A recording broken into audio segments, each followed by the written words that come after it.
On our Prime Desk tonight, residents of Cape Coast who have been waiting on the construction of a new harbour since the NPP won its election may have to wait a while longer because the president says they never promised to build a harbour in Cape Coast. Cape Coast, I have good news for you. We are building a new harbour in Cape Coast and a new airport in Cape Coast. First of all, there's a clarification. The commitment was never to a harbour. It was to a landing site. Also, Greater Accra Regional Minister reveals some parts Metropolitan, Municipal and District Chief Executives in the Greater Accra region under declared revenue.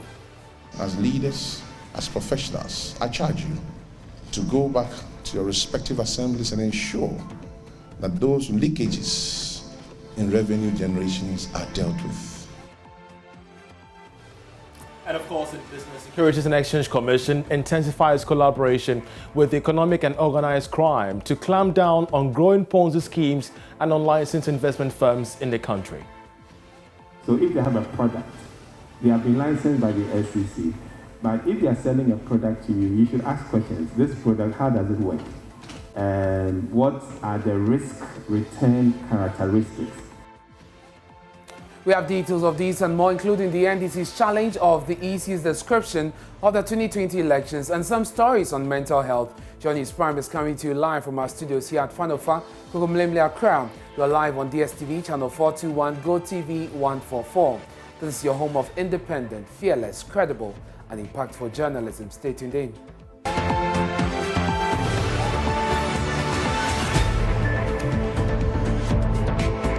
My name is Anas. Many thanks for joining us here on Joy News Prime. Now, stop under declaring revenues. That's a charge from the Greater Accra Regional Minister Henry Quartey to newly appointed Metropolitan, Municipal and District Chief Executives. Available records show that in the year 2019, internally generated revenue for the Greater Accra region was more than 155 million Ghana cedis, and in the year 2020, the figure dropped to about 147 million Ghana cedis. That's a difference of more than 8 million Ghana cedis. Let's bring you some breakdown of the figures as we have it from the Joy Research Desk on the revenue decline in the various assemblies seen this year. And on your screen now is the figure for the year 2017. So the Greater Accra region, recorded a total of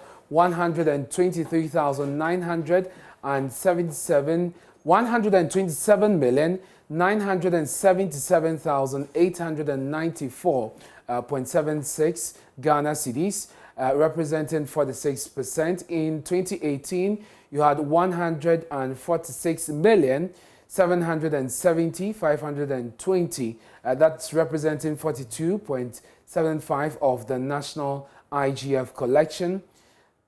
Then in the year 2020, it dropped further to 55,674,462, representing 40.13% of the national IGF. So this is what the picture is looking like.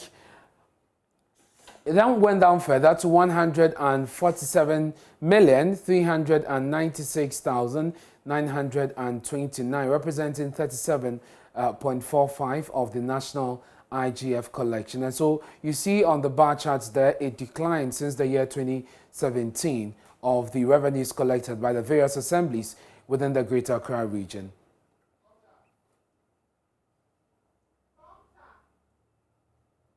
Now, questioning what is accounting for the dip in numbers, Mr. Henry Quartey urged the MMDCs to intensify revenue collection and declaration at the various assemblies. He spoke at a budget hearing of MMDAs here in the capital. The fact that some revenue resources have been devolved into district assemblies, such as rates, lands and royalties, business operating permits, fees, fines, and rents, mobilization of internally generated funds, that is the IGF, plugged with inefficiencies which undermine the ability of the MMDCs DAs, to realize the full potential of local revenue. Let me pause there and say something small for this side. I am particularly interested in this area. I don't know if there are revenue collectors here. Are they here? But you are in charge of all that. It pains my heart that places in the CBD will say that they cannot raise IGF enough to sustain their projects. That is, if there is any at all. And so, let it not be an annual budget hearing just for the paperwork.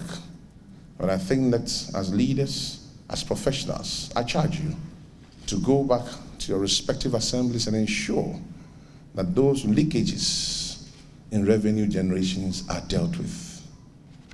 Available records indicate that the Greater Accra region mobilized a total IG of 123,977,894 cities, 76 pesos in 2017.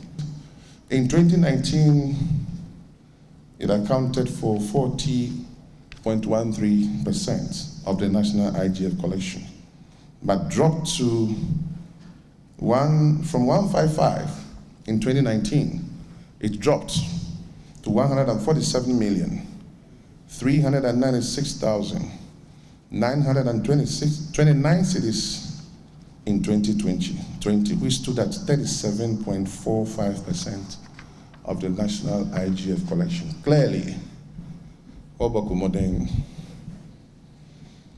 ordinarily, one would have thought that Greater Accra, being a cosmopolitan region that sees the movements of people in and out daily, and perhaps even the numbers increasing, our IGF should increase. But rather, as you can see, it's dropped from 40-something% to 37. Something is not right. And that's something, please, let's check it. Let me take you to the Central Region now. Residents of Cape Coast who have been waiting on the construction of a new harbour since the governing New Patriotic Party won the 2020 elections may have their hopes dashed. Today, according to President Akufo-Addo, that infrastructure project was never part of the list of commitments tabled before him for his second term. Speaking on Cape Coast-based Eagle FM on Monday, he said, quote, "The commitment was never to a harbour, it was to a landing site." People of Cape Coast, I have good news for you. We are building a new harbour in Cape Coast and a new airport in Cape Coast. It is very critical that we do that. An airport makes a lot of sense in Cape Coast. It's a real tourist hub, and between Greater Accra, Kumasi, and Cape Coast, you have a triangle that really is a lot of hub of economic activity. You can build railway lines between them, and it's a major growth pole if we put an airport here to drive infrastructure growth. Vice President Dr. Bawumia spelling out the manifesto promise for the people of the Central Region. This promise is given effect in the manifesto document. But in an interview with the Cape Coast-based FM station, Eagle FM, the president denied government promised the people of Cape Coast a harbour. First of all, there's a clarification. The commitment was never to a harbour. It was to a landing site. Okay. It's very, very important. And you look inside the MPP, page 88 of the MPP manifesto for the 2020 election, it was clear. And there are several landing sites that we have in the Central Region that are ongoing. The second phase includes Cape Coast. And the idea would be that, once again, next year, that initiation will take place. So as far as the harbour, we have to be very clear in our mind. We never committed ourselves. I never said I was going to build a harbour in Cape Coast. I said I was going to build a landing site, like what I've done in these 6 other places in the Central Region. Cape Coast also will have its own landing site, and the construction of that will begin next year. This latest development has not gone down well with many of the residents here in Cape Coast. They have expressed surprise about the latest development. On the promise to build an airport for the people of Cape Coast, the president gave a firm commitment that government was keen at building the airport for the people as promised. The airport. Yes. The airport. I think the consensus is to the idea is to build an airport for the Western region, to build an airport for the Central region, or to look at the possibility of building an airport situated between the two, which people of both regions would have access to. And that's the decision that has been taken. The studies about the location and the throughput are all ongoing. In fact, I believe in the case of the airport, it's virtually complete. Fortunately for you, the airport is also being undertaken by a minister from this area. Siama, who is the Minister of Transport, is the one who will be responsible for it. So the commitment to build the airport in Cape Coast, that one is 100% committed. Work is ongoing on it, and I think very, very soon, just as we have seen with WA has been completed, O has been completed, Sunyani is almost complete. Cape Coast will also get its own airport. It's not. Richard Kojanku brought us that report there. Let's do some fact-checking on this. Kweku Asante of our research desk joins me via Zoom with some details on this. Kweku, first, what is the verdict on the president's claim that he did not promise to build a harbour for the Central region, and according to the 2020 manifesto of the NPP? All right, Ernest, the verdict for that is that the president said something that was false. If the president said the party and he did not promise to build a harbour for the people of Central region, the verdict is false. And let me give you some further details. If you take a look at roads, railways, ports and harbours, the kind of constructions that government said they were going to do if they won the 2020 election, a number of projects were listed there. One of the key things that were listed there, you would see at page 160 of the 2020 manifesto, a new harbour in Cape Coast and also a new airport in Cape Coast. So these were the two major promises that were made to the people of the Central region, that they will get a new harbour to be situated in Cape Coast as well as the new airport in Cape Coast. And we know that while the president has not reneged on that promise regarding the Cape Coast airport, he's actually saying that he did not promise that the party was going to build a harbour in Cape Coast. So the verdict for that is false. And just like we saw in the Central region's correspondence report that just came in, the vice president was actually the one who launched the manifesto, and he was categorical that they were going to build a harbour for the people of the Central region. Part of it, the president said they rather promised to build landing sites. What did the manifesto say? Right, so that is actually accurate, that the president said they were going to build landing sites. And at page 80 of the manifesto, you see that they say they will continue building landing sites at Cape Coast, Mumford, Teshi, Axim, Keta, Adan, Jamestown, and Winneba. So a number of landing sites the government promised they were going to build, particularly one at Cape Coast. The president says that is on course. And so that aspect is accurate, but the one regarding the harbour in Cape Coast is false. But Kweku, there's a context to this, the political dynamics in the Central region at the time this promise was made. Tell us more about that. Right. In 2016, in the 2016 election, that is in the lead up to the 2020 election, President Akufo-Addo had 496,668 votes in that region, representing 53.2%, whereas former President Mahama had 405,262 votes, 43.4%. Okay. The NPP at the time held 19 seats in that region, while the NDC held 4 seats. And so, as you all know, Central region has been touted as one of the swing regions in Ghana. Any presidential candidate that wins Central region is most likely to win the presidency. And so that was key. But after the 2020 presidential election, President Akufo-Addo still won the region by 52.71%, while former President Mahama garnered 45.87%. But the NPP did not perform so well in the parliamentary election. Right. They lost some of their seats. NDC now had 13 of the seats in that region, while the NPP had 10 seats. And so it was contentious. The promises were made, And it actually, one could say that it actually led to President Akufo-Addo winning the election, although his MPs lost. Very well. Kweku, thank you very much. That's Kweku Asante of our research desk, bringing us some fact-checking on the claims made by the president in Kwales and Cape Coast. Now, away from that, comedian Funny Face has openly threatened to kill the mother of his children, Vanessa Nicole, for using the children as an excuse to extort money from him. In a viral video, he hinted at committing suicide after he has killed Vanessa and her mother. The comic actor expressed extreme anger at other media personalities and friends who have been with him over the years, even when he was admitted at a psychiatric hospital. This video comes months after he was committed to a psychiatric hospital for 2 weeks by an Ofankor Circuit Court. The presiding judge observed that he was not sounding normal. Mubisa Vanessa said, "Minya accident, 6 weeks in here. I can make it just say, Mubisa Vanessa, so I fought for part premier. Mubisa Vanessa, so I fought for, and I was testing people say, oh, not try, and I will try it. Yes, she knew I was coming to her. Maybe God only come, I come, we are coming here, I don't know. We are no. Who for that is in Ghana, 3-5 billion. Because we have funny is for this month. So to about the church for public to think so here. Vanessa, everything close them member bonnet and yam. Hey, before Babini, I want you me bow, when you me back. Hey, who did talk? One of my Mrs. CS, and here, CS near.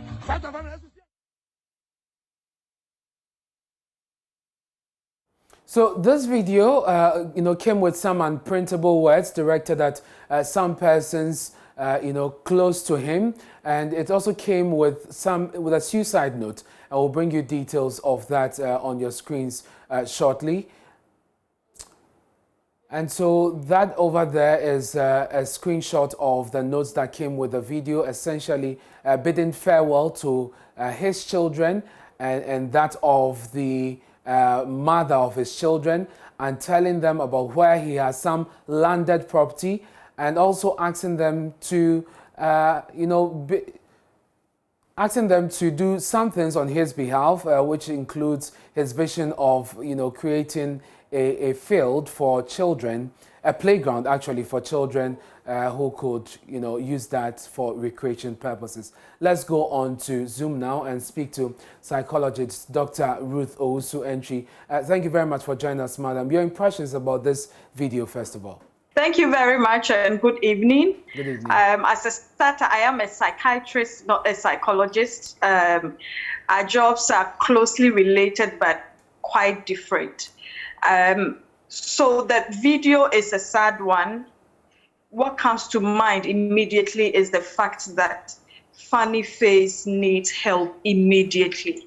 He needs help immediately. His family, loved ones, his manager should get help for him as soon as possible. We should consider this as an emergency for him. How should this be tackled?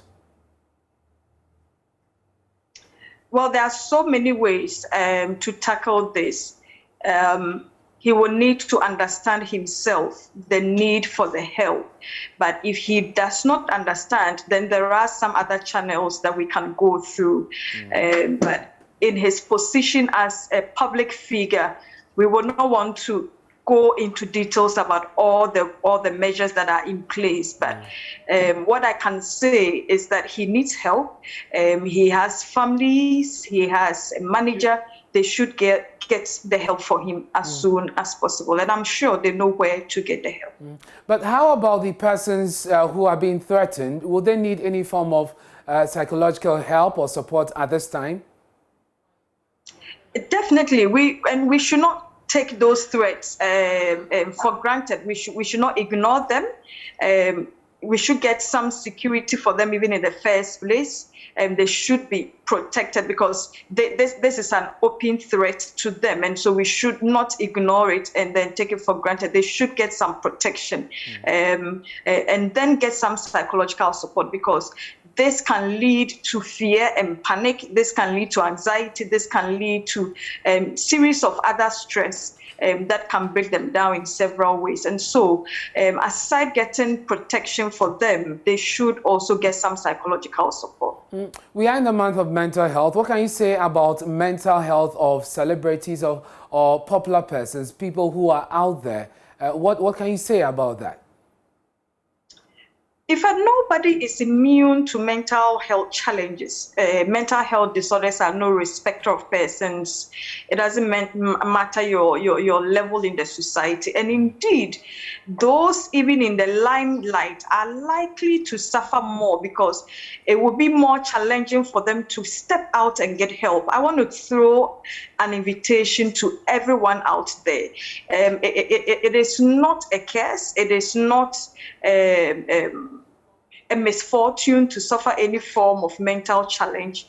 There is help available, and we understand that you are a celebrity. We understand that you are in the limelight, and we will know how to tackle your case if you run to us for help. And nobody should take their mental health for granted. And as we are celebrating this month, we are creating the awareness that, hey, it is no respecter of persons. Don't suffer in silence. Run to the right places for help. You could let your pastor pray for you, but in addition to it, get technical help, get professional help, and then you'll be functional enough. You will be able to meet the needs of your target audience, or you'll be able to perform to your maximum and make the required money and resources that you need to promote your business. Dr. Osuenchu, I want you to hold the line for me. There's a story that we're bringing to viewers, which we'll need your thoughts on as well. Police in Kumasi on a manhunt for a man who is alleged to have murdered his pregnant wife at Nyanche Nyase, close to Sofo Line in Kumasi. The suspect, only identified as Maxwell in his early 40s, stabbed the wife multiple times in front of their 6-year-old son and has since fled the community. Love FM's Erastus Saridonko visited their rented apartment and now reports. About 12 o'clock, and I'm just about to team. To a team on say, oh, come you. And I was say, sorry, I'm sorry. No, what do lighting until why you soon. Tijuana Bam and peer free them on or buy natures and sending me a new demoja. And I'm oh, Rama Sonade.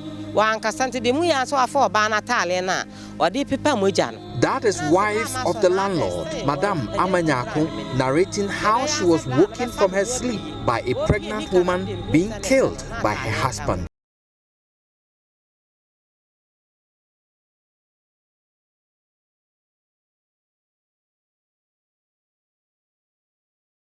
Is the room where the murder is alleged to have occurred. Now, the two have been living for some time now. They rented this apartment about a year ago. They live with their 6-year-old son. And in fact, the murder occurred in front of the 6-year-old son. Now, Friday at dawn is where eyewitnesses say they heard screams from their room, which is just behind me. The woman asking people for help because the husband was killing her. In fact, when they got there, the husband had already killed her and was rubbing his hands with a cloth to clean the blood, according to eyewitnesses. Papa says one trasia, Mekun. And to us, somehow, or mammy, can say, oh, and to be a Benjamin who come in, not as so how we me a mamma and a minute. And Tinan and a marbon tonight. Now, Cransword and Toma, I couldn't sense what Papa so wonder. And Tinan to Manicra couldn't into the old Tiana say, oh, and to be a Benjamin who come, will be a Benjamin who come. Watch a coniano, as she say. And now, Nanini Gusso, and Anna Seno, a Gusso.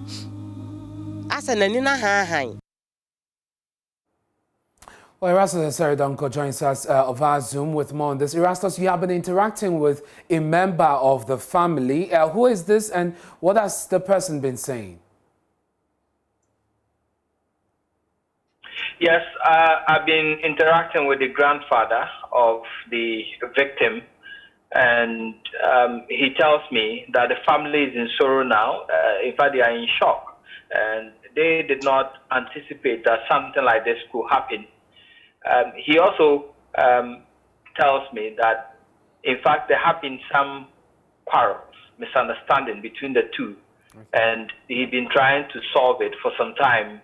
It based on the fact that the man accuses the woman of infidelity. He thinks that the woman is sleeping around. The woman also disagrees. He says, no, I'm not sleeping around. And so they've been solving that for some time. They never expected that he will graduate into this level where he will kill the lady. So now their main concern is that they want the public to help the police identify and arrest the suspect, who is now at large. Do we know the whereabouts of the 6-year-old? In fact, the 6-year-old, we learn, has endured some level of trauma because he was in the room. At a point, he wanted to come out, according to eyewitnesses, but the dad said he should sleep or else he will be killed. And so he covered himself with cloth. And so currently, he has been given to an elder brother of the deceased to take care of him. For now, the grandfather tells me he's doing well. He's not showing any signs of, problems. And so they think that they will have to watch him for some time. If they feel that he needs some counseling, they will get a doctor to do that. Erastus, thank you very much, and we'll be following up more on this story. We'll bring you updates as and when we get it. But we still have with us on the other line, on Zoom, psychiatrist Dr. Rose Owusu-Antwi. Madam, we are grateful that you stayed with us. This little boy, we understand, has seen so much. What can be done to help him? My heart aches for this young boy. I'll leave the matter of the victim, the perpetrator, into the hands of the law, but my heart goes out to this little boy. He has witnessed the highest level of abuse. There's a lot of literature that backs the fact that children who witness abuse or are abused themselves eventually grow up to be abusive adults. This child, whether he is showing any signs overtly or not, should be rushed to the clinic immediately. Thankfully, in Kumasi, Komfo Teaching Hospital, the psychiatric unit runs an abuse clinic where we attend to all survivors of all forms of abuse, and this child will need help immediately. I would advise the family members who are waiting to see some changes before they bring the child over to bring the child immediately.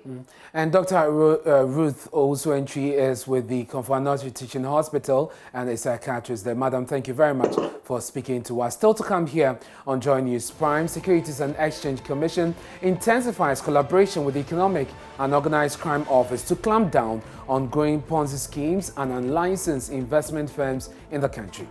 So if they have a product, they have been licensed by the SEC. But if they are selling a product to you, you should ask questions. This product, how does it work? And what are the risk-return characteristics? Charles Aite has details after this break. Please stay with us. Hello there, it's time for business. I'm Charles Aite. To our first story, the Securities and Exchange Commission is urging the public to do a thorough assessment of investment firms before carrying out transactions with them. The call follows the growing number of advertised investment products sold to the public without approval from the Commission. Director General of the Securities and Exchange Commission, Reverend Ogbami Tete, issued the warning during an engagement with law enforcement agencies in Accra. We have more in this report. The engagement with the agencies under the theme, The Role of SEC in the Capital Market, forms part of a sensitization program by the Securities and Exchange Commission to all stakeholders on its operations. Answering questions, Director General of the Commission, Reverend Ogbami Tete, cautioned the investing public to investigate the work of fund managers before buying any product. According to him, even companies licensed by the SEC must be scrutinized by the public to ensure that they are offering the right products and services. They say that, oh, but SEC licensed this entity. You must ask questions. So let's say the example you mentioned, let's say Black Shield or Gold Coast. So if they have a product, they have been licensed by the SEC. But if they are selling a product to you, you should ask questions. This product, how does it work? And what are the risk-return characteristics?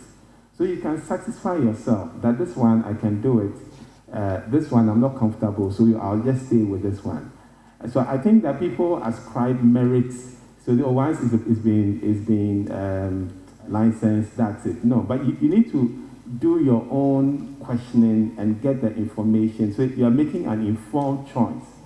Deputy Director General Paul Ababio said the engagement is critical to ensuring a safe economic environment. Spread information to the public when matters come up. So giving you that background information was necessary. Today's session was held with law enforcement agencies, and it's also targeted. There are a group of stakeholders that we deal with on a technical basis. We get queries from them. We also send our investigations to them. As we discussed, our prosecutions are actually handled by the Attorney General. So they need to be empowered to support us in conducting investigations so that when they go ahead into the field and they see matters, they know how to categorize it. So it's an ongoing interaction, and I think as the Commission, we'll be doing this every year. This will be something that is here to stay, and that we have dedicated the necessary resources to ensure that we maintain that momentum. The Securities and Exchange Commission also used the platform to update the agencies on happenings in the capital market. Now, transport operators in Kumasi are expressing their displeasure at the increase in fuel prices. Now, this follows an upward adjustment by the oil marketing companies, OMCs. The transport operators are unhappy.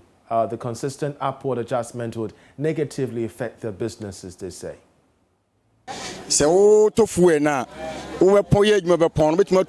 buy fuel at a price of 180 cedis and 200 cedis. At the end of the day, the car owners also demand their share, which is between 130 to 150 cedis. At the end of the day, how much profit do we get? Bibia bo be kosoro mam adenga na aden say esi Akufo-Addo papa say nipa nya den o ma we Akufo-Addo wo patro no ntobi. Everything is expensive in this country. What do our leaders want us to do? They don't even buy fuel. I use all my profit for fuel. It's like I work for the filling station. 50 cities we fancy me to petrol crowd. Dey be am to petrol 50 cities ah. Musumi esen 1,005. Bizama say me taxi driver na me take me twino. Musumi who take scan trotro driver. Obi am say musumi take scan. Say aban betima ye ho bibi no aboy wo diesel no ho ma ye ho so beto e kakra. System na wo no ye passenger for no If the government can help us with reduction of fuel prices, we will be glad. We will go on strike if the price increment continues. So one two tickets on my cost right so you have leave. Fu any there no tum there if the doors because first no to fu The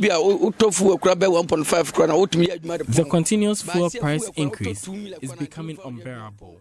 And those were some of the concerns raised by some fuel consumers, drivers in that nature, ending the business edition. But of course, still to come in the bulletin, parents of one of the two children who were found dead in a vehicle at a mechanic shop at Alajo here in Accra believes the children may have been poisoned. And of course, we have more details coming up shortly. Many thanks for the business session. I'm Charles Aite. Hello, good evening and welcome to the sports segment here on the Joy News Prime with me, Rick Wampofo, board member of Heart of Oak.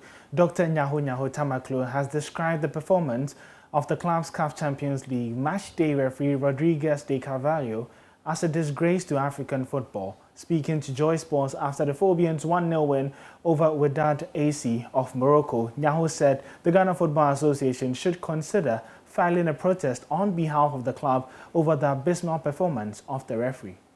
Well, it was quite an interesting game. Initially, we were expecting the WAC boys to play a match we have never seen before.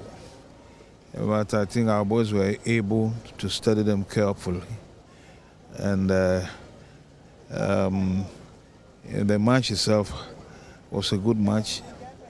But my worry is the refereeing. I think we have to do something about this refereeing. Because there are rules and regulations in refereeing. But this particular referee, I think either CAF or FIFA. In fact, I would even suggest that Ghana Football Association writes a letter of protest about his performance. It was so awful, so obvious. I mean, and I think this is a disgrace to African football. Some more stories ahead of the start of the new Ghana Premier League season. Members of the Ghana Football Association Club Licensing Committee were at the Baba Yara Sports Stadium for their final inspection, and Love FM Stephen Zando was there and put together this report.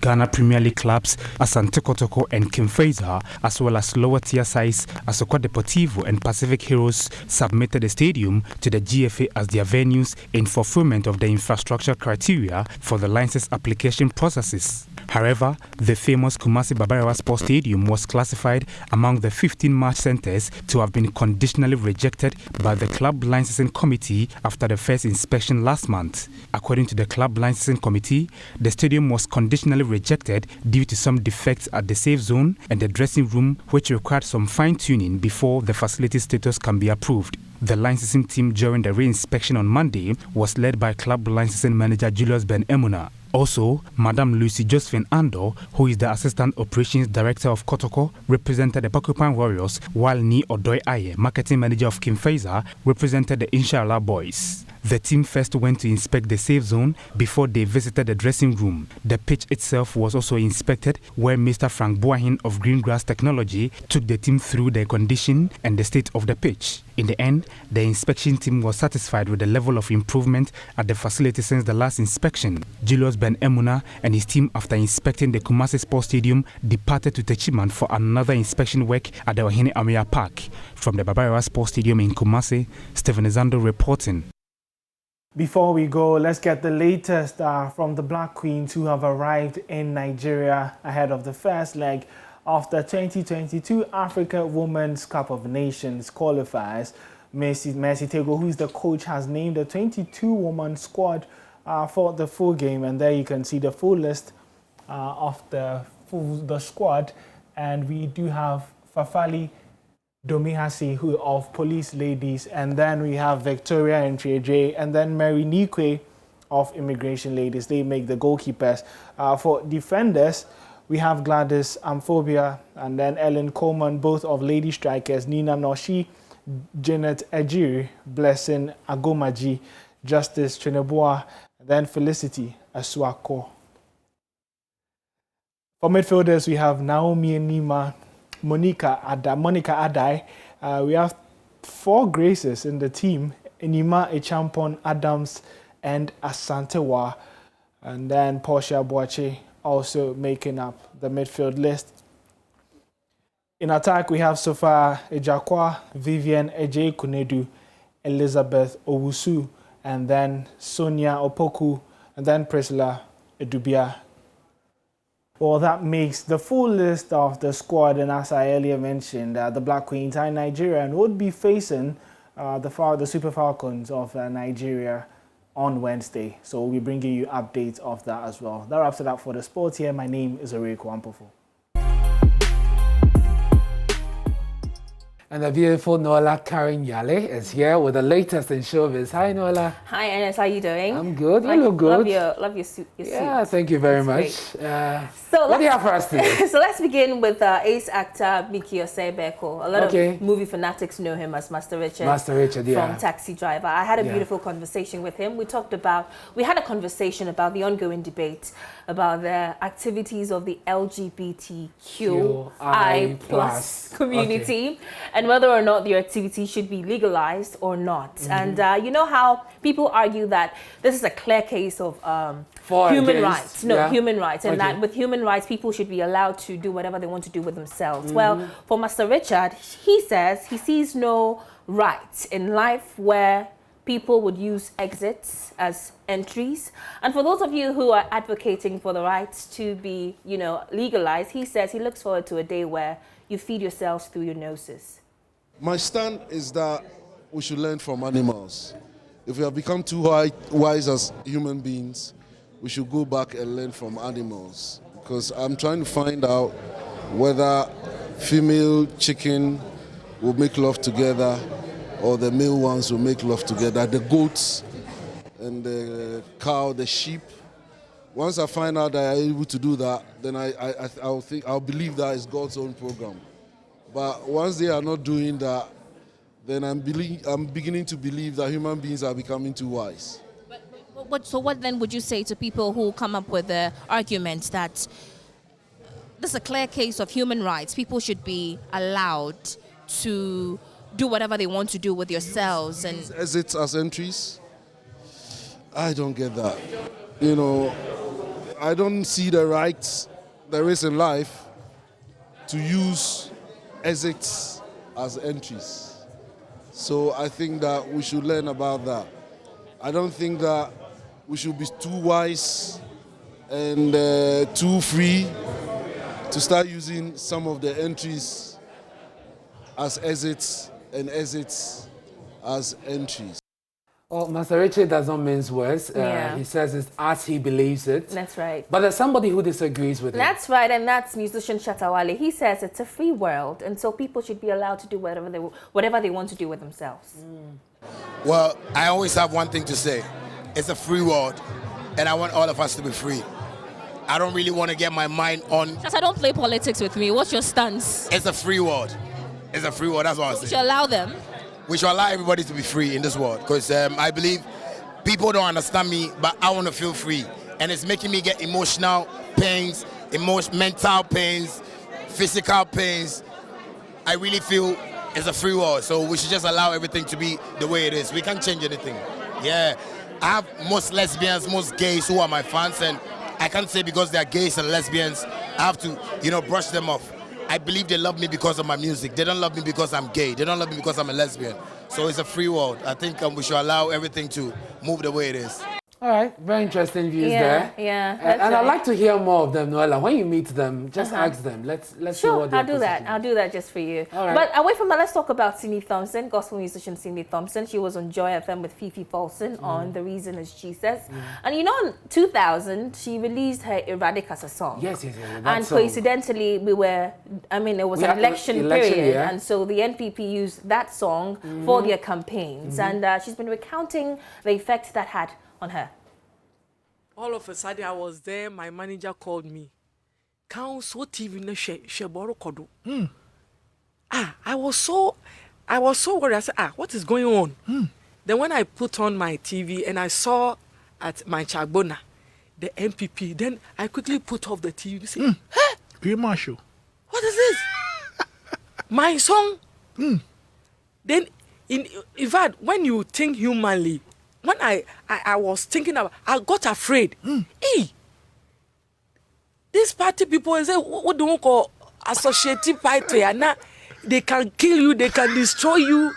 So now if I'm everywhere I am, I don't want to show when people see you resemble somebody I saw in the, no, it's not me. It's my sister. We are twins. In fact, I started lying. God forgive me. We are twins.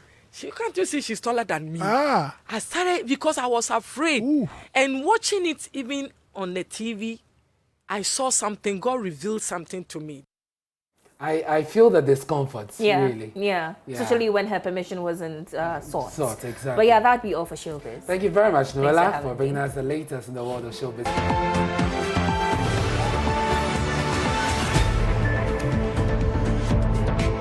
Thanks for staying with us here on Joy News Prime. Parents of one of the two children who were found dead in a vehicle at a mechanic shop at Alajo here in Accra believe the children may have been poisoned. The deceased, Frank Jamrado, and 3 years old, and Farida Ayi, 4 years old, were both found foaming on their mouths with blood oozing from their nostrils on Friday night. Police at Nima have already begun investigations into the matter, but my colleague Manuel Quentin of our security desk visited the scene at Alajo in our reports. Doctor, mommy. If it's a ocean of Kurana, or any petit rubia woba, it's a dream with the he would have become a doctor. He was so bright. Pakro, yes, I dear. But Dima Wankasa. The one who did this has really worried me. That is mother of 3-year-old Frank Dramado, one of the 2 children who were found dead in a parked vehicle at a mechanic shop just off the Alajo overpass. The bodies of the children were found by a community-led search party Friday evening, some 3 hours after their parents last saw them. You know, I'm in China for fear and I'm in the bar, my dream. A dream, you know, I'm in China. When I buy an omu and we, you know, omu diagro. Mudiagra Bamin Chensa Bay 4 o'clock in a crown or woman chain, a diagro. Tibay 5 moon. Na me Panamana me Jaleno. Shushana copy me say. He had been with me all day playing with the other girl, even around 4 p.m. It was around 5 p.m. that we started looking for him. We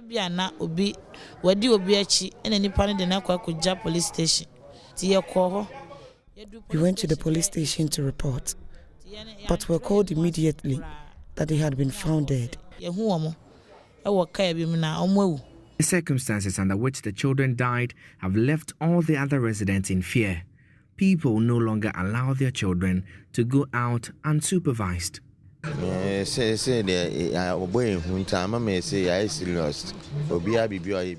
situation has really shaken us. Everyone is now alert. Something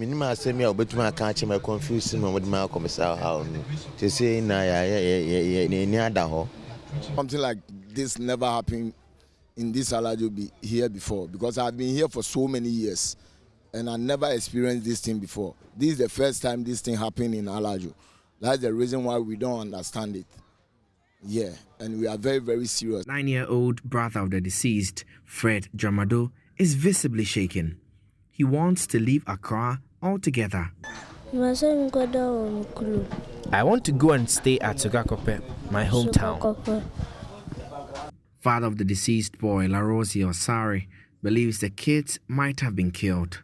He wants the police to speed up investigations to unravel the circumstances that led to the death of the children. At least I was very shocked, so I ran back to the house. But when I came, and it's true, the kids are dead, lying inside a car.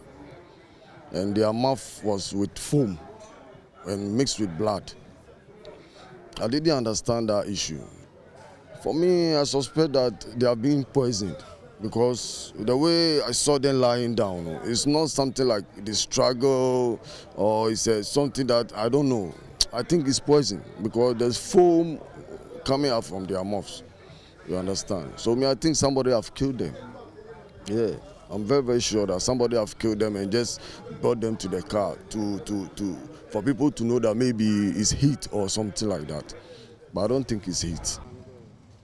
72 hours after the incident, the scene is still cordoned off as a crime scene. The residents say they live in fear of what may happen to other kids in the area. The parents of the deceased children are calling for speedy police investigation to unravel the circumstances that led to the death of their children. Reporting for Joy News, Manuel Cranting, Alajo. A 12-year-old boy is missing after he went swimming in a stream at Pakoso, a suburb of Kumasi. Christopher Adofo Jr. went swimming in the company of 2 friends. He is alleged to have been carried away by the high currents of the water following the recent rains. The Nile Jima traveled to the scene and filed this report. The 2 swimming partners who took the police to the scene of the incident are still traumatized. Relatives of one of the children say they do not see their son recovering from the trauma immediately. According to them, a few minutes into the swimming, they realized their friend was drowning, but their efforts to rescue him was unsuccessful. Residents also attempted unsuccessfully to find the boy. We got information that the boy has drowned. A diver went into the stream to search for him, but was unsuccessful. We have hope that the child has not been taken far by the stream. If we put in much effort, we will find him.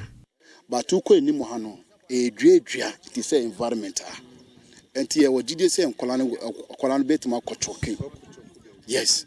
Father of the missing boy, Christopher Andofo, said his son told him he was joining others to play football within the vicinity. I met my son and the two kids, and they told me that they're going to collect a ball from their friend to come and play. Sometimes they play in front of the house, so I thought it is true that they are going to collect the ball to come and play. Not knowing they have different agenda, they are going to swim inside the water. And unfortunately, I heard the call that he has been drowned, but the two kids has been rescued. They tried to help my son, but their help was not enough. And they shouted for help. And the person who came to help dive into the water, he tried his best, he couldn't find my son. The children walked for about 15 minutes to the stream, which is located in an area under development. Residents here say children from other areas frequently ignored warnings to swim in the stream. As part of investigations, police have been to the scene. The National Disaster Management Organization have also been here to assess the situation, but a rescue team is yet to be dispatched in search of the boy.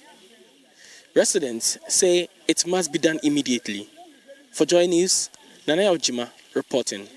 Let's do some politics now. The opposition NDC is tonight demanding the immediate removal of all taxes imposed on petroleum products since the assumption of office of the NPP administration.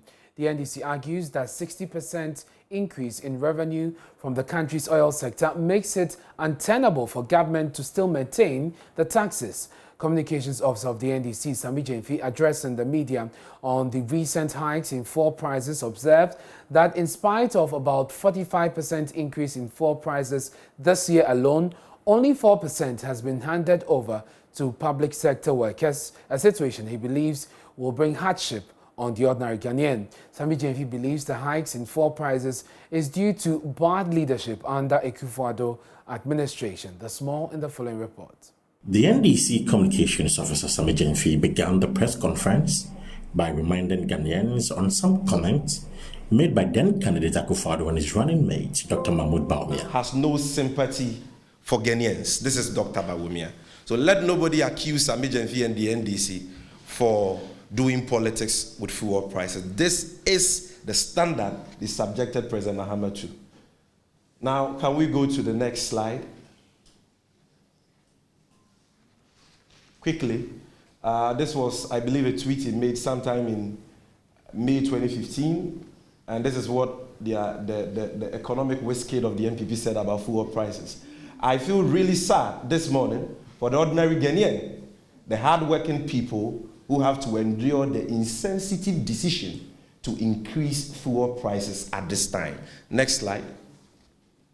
Now, this was also a tweet by candidate Akufo-Addo, then in opposition, on the 6th of December 2016, a day to the December 7, 2016 elections. And this is what he had to say. I have seen how drivers, both private and commercial, struggle to pay for the high prices of fuel and insurance premiums. Hashtag vote Akufo-Addo. Mr. Jenfi also attributed the high cost of living experienced under the current administration to bad leadership and mismanagement of the economy. He added there is no justification for the fuel hikes, insisting price of foodstuffs have shot up astronomically, a situation he believes is burdening the taxpayer.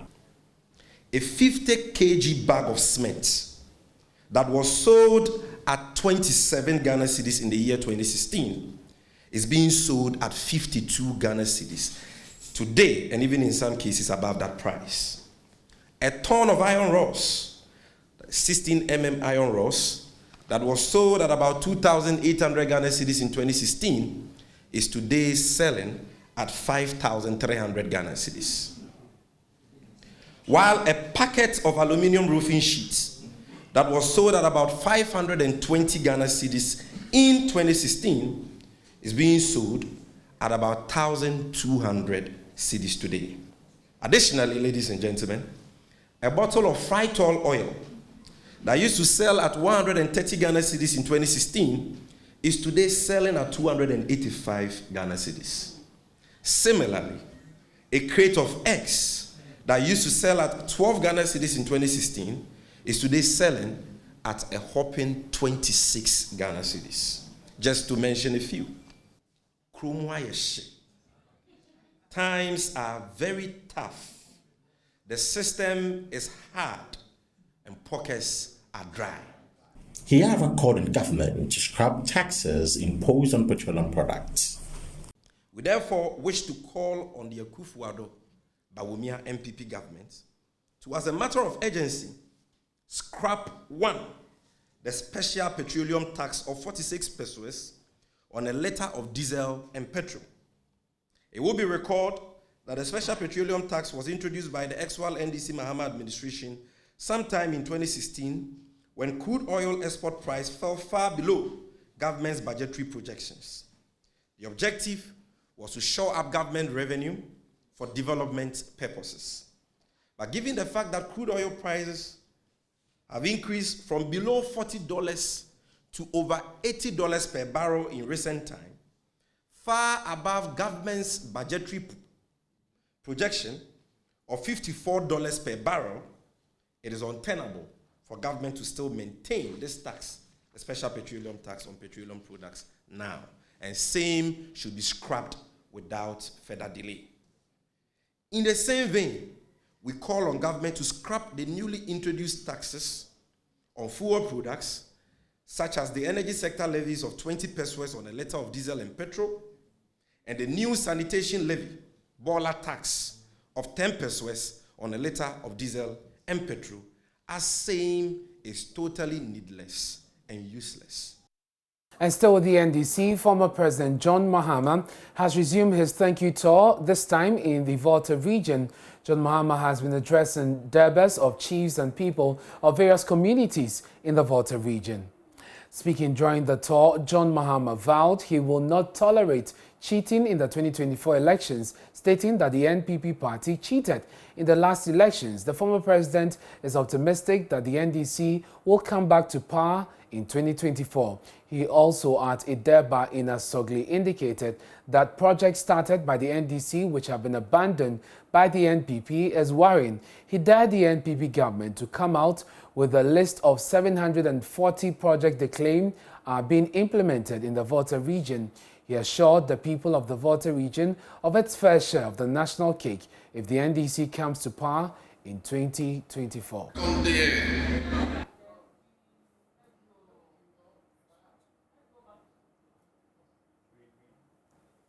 Now, here are some sights and sounds of former President Mahama's tour of the Volta region.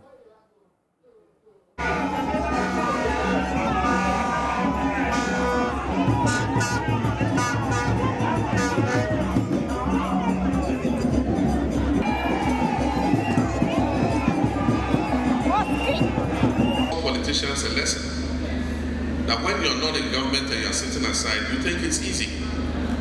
When I was president, there were people sitting at the side, an incompetent government. This is an incompetent government. When we come, we will do this. When we come, we will do that. And sometimes I thank God that He gave them the opportunity to do what they too can do. And I can repeat all of it. Yet tistika so come there. Ghana nyao hiamai. Umami kwaina meba. Mesisanya masana benya obi. Now today you are telling us that your good works are bearing fruits.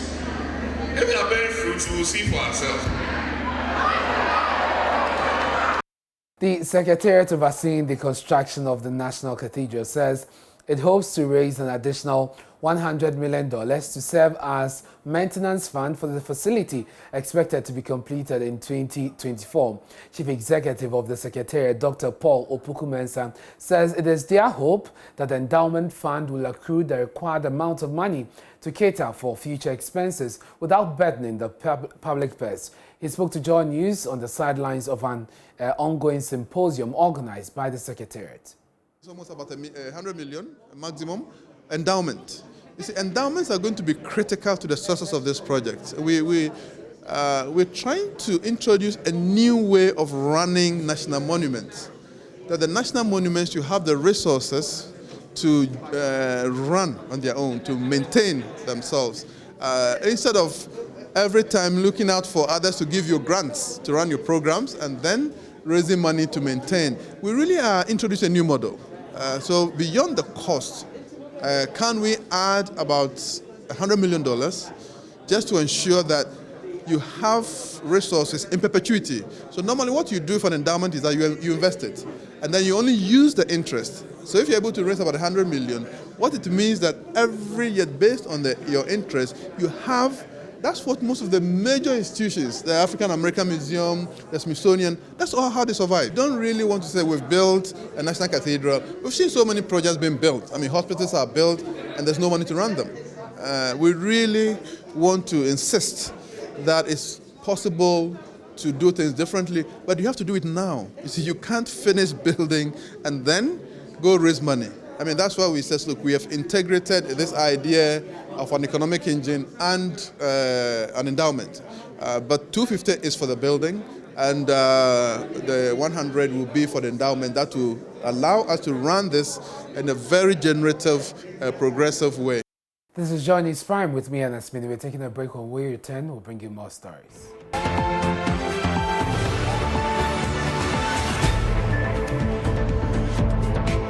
Thanks for staying with us here on Johnny's Prime. The aggrieved 499 students who sat for the 2021 entrance exam at the Ghana School of Law are demanding that candidates who pass the exam be admitted as they obtain the qualified percentage of 50. 499 candidates who sat for the 2021 entrance exam at the Ghana School of Law and passed but have been denied admission are demanding that they should be admitted into the Ghana School of Law. The Independent Examination Committee on 28th September released the results of 790 out of the 2,824 who sat for the exams as candidates and passed the exams, obtaining a percentage of 50. Speaking at a press conference at the Ghana International Press Center here in Accra, Tony Ba, one of the aggrieved students, said the Ghana School of Law and the General Legal Council should see to the admission of these 499 candidates who passed and got the 50% pass mark, as that was the law at the time they were writing the examination.